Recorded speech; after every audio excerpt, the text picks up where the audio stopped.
কিছু বানান আছে যেমন শৃঙ্খলা, শঙ্খ, লঙ্ঘন, সঙ্গে, বঙ্গাব্দ, বঙ্কিম প্রভৃতি।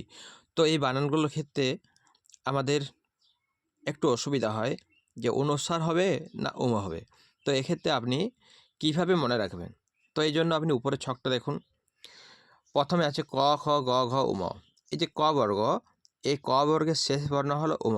তো আপনি এভাবে মনে রাখবেন যে ক বর্গের যে শেষ বর্ণ সমসময় এই বানানগুলোর ক্ষেত্রে ওই শেষ বর্ণটাই যুক্ত হয়।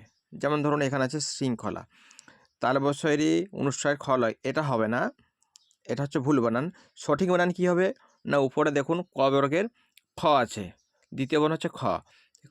এই বর্গের শেষ যে বর্ণ আছে উম, সবসময় শেষ বর্ণই কিন্তু যুক্ত হবে, অর্থাৎ এখানে উমর সাথে খ যুক্ত হবে।